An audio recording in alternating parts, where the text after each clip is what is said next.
Hi, I'm Cass Langton, and this is my husband Rich, and we're the creative pastors here at Hillsong Church. You know, we thought that it would be really fun today to do a quick express 10-minute collab with you guys around a question that we get asked all the time. And that question is, how do you grow a healthy creative community? You know, I feel like lots of churches ask that question as they want to start up a creative community or they're not sure what to do with their creatives. And I guess we've been pondering that question lots over the last few years in our team. And I think there's a pretty simple answer that has maybe a long response. But I think the answer to how to grow a healthy creative community is to build a community of creatives. So Rich, last year, we did a whole lot of work with our team around the Creative Compass, and you presented that at Worship Conference. Yeah. And I wondered if you could just run us through what that is and why we did it. Yeah, it's good.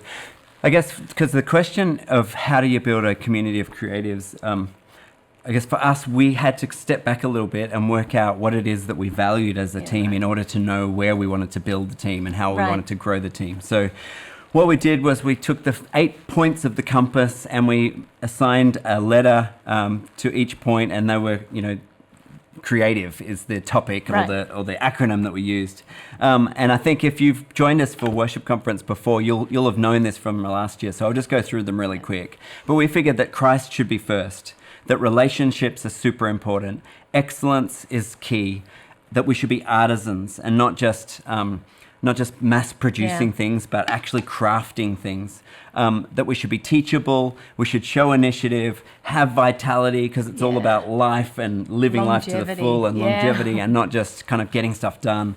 And then at the end was evangelism, because we wanted to bookend, we wanted to put Christ at the start and evangelism at the end, because they're the Great Commission and who we're doing it all for. So that was they were our values. But the reality is that you can value things and you can have them as values and talk about them, but then the rubber has to hit the road at some point. You actually have to do some stuff. And so what we thought we would do is talk about how do we actually implement those values in order to create a community of creatives. Yeah, right. And, because it looks different in real life, right? When you start to actually work these into a culture, it does, what you realise is you've got to find ways of translating those really big themes into day-to-day realities. Yeah. And in that, I guess the distinction that we haven't yet explained is there's a real big difference between creating a community of creatives versus... I'm getting it around the wrong way, but a group of creatives in community. Yeah, right. So I reckon it's a little bit like when I talk to a lot of people who want to build a creative community, what they're looking for is a factory.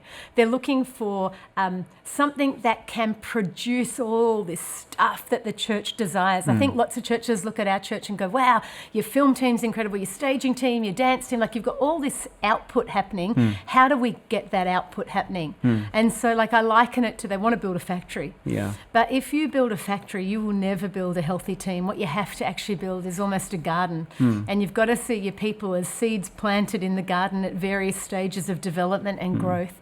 And it's our job to tend to that garden and to steward it and to create a really healthy environment where those people flourish. Yeah.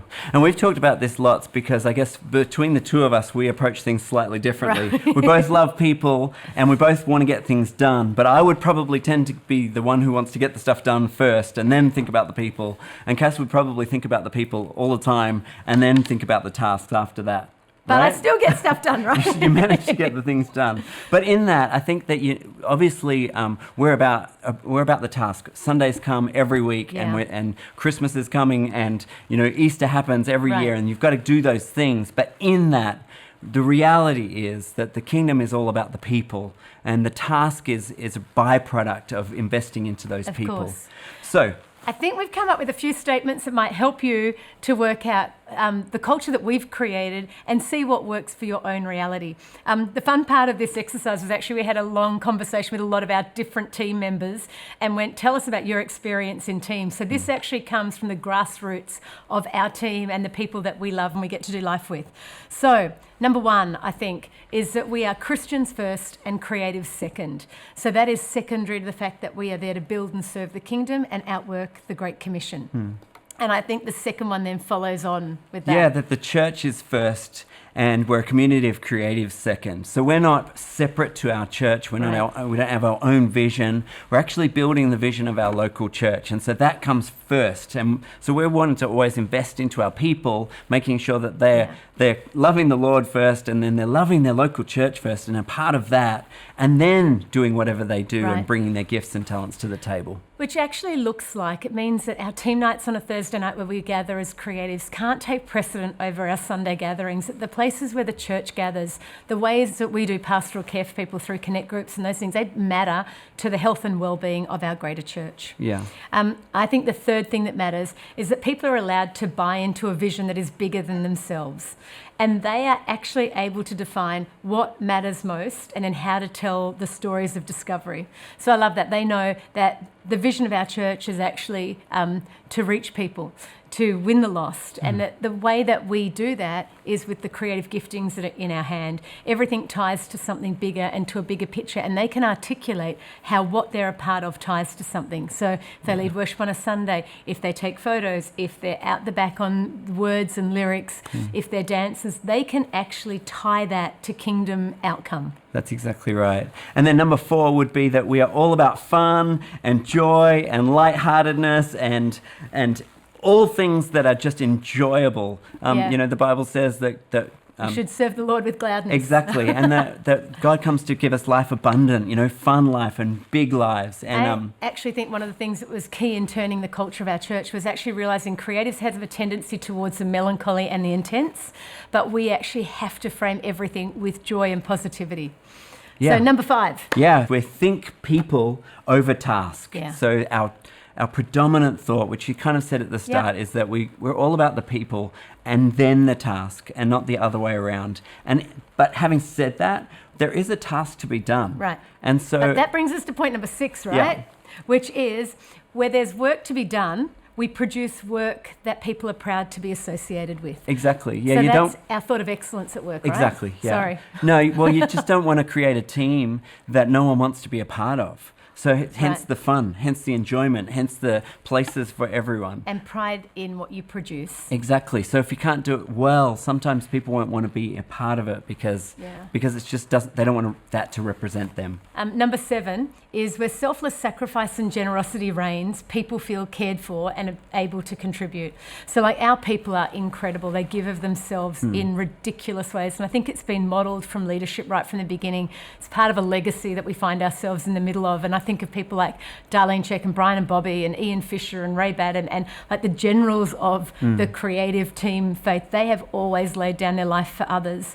But in the same way, we actually have to be committed to caring for them while they're sacrificing and generous and not exploit it. Yeah. So number 8 is that we want to be creating a community that becomes family naturally and outside of the commitments and the rostering and the stuff to do. Right. We realized a few years back that we would say that we're a family, but the reality is we're just a group of people who are getting stuff done. And so we've actively tried to turn that around. So for starters, we stopped saying, hey, we're a family, because like in the Langton family, we don't do that. That's strange behavior. If you're saying, hey, we're a family to our kids, we just are family. And so we have to, as a team, become that, be that, live that, rather than just say that that's what we are. And I think our team have realised that people have various relationships within a team. So everybody can't be close to the same people, but you can find your people in a team. Yeah. And so people find places to belong and they find people that they connect with naturally.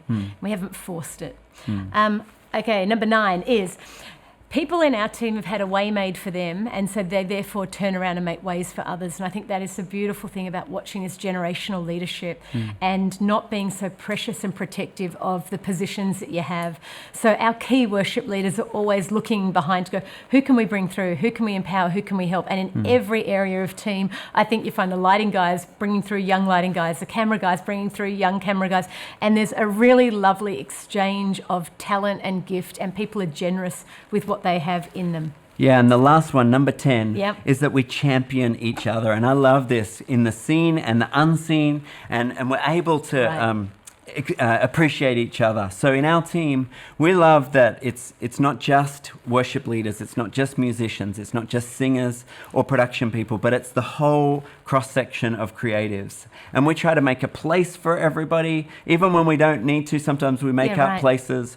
But then in that, we champion each other. And I believe that we're all worshippers and we all lead worship in our own sphere of influence. And so as we've tried to create, a healthy community of creatives, we've tried to instill that attitude and that mindset into everyone, that we want to champion each other, that we want to lift each other and tell the stories of where each other is finding Christ and being blessed by our involvement and also by our service. That's true. Our team has this relentless pursuit of God, of the God-breathed new, and they're never content to just stay where they've been. They push boundaries and frontiers in order to chart new territory. I love what it says in Isaiah in closing. It says, this is what God says: God who builds a road through the ocean, who carves a path through pounding waves, the God who summons horses and chariots and armies. He says, forget what has happened. Don't keep going over old history. Be alert and be present, for I'm about to do something brand new. It's bursting out. Don't you see it? There it is. I'm making a road through the desert, rivers in the Badlands. And people will say thank you, because I have provided water in the desert, rivers through sun-baked earth, drinking water for my people, the people that I choose, who I've made especially for myself, a people custom-made to praise me. And I think the beautiful thing is if you seek God and you seek the new, you seek what he's got for you, then he will be found by you, and you will create the most beautiful community of creatives. So go and be blessed, and we look forward to hearing stories of what God has done in your creative community. Love you lots. Bye.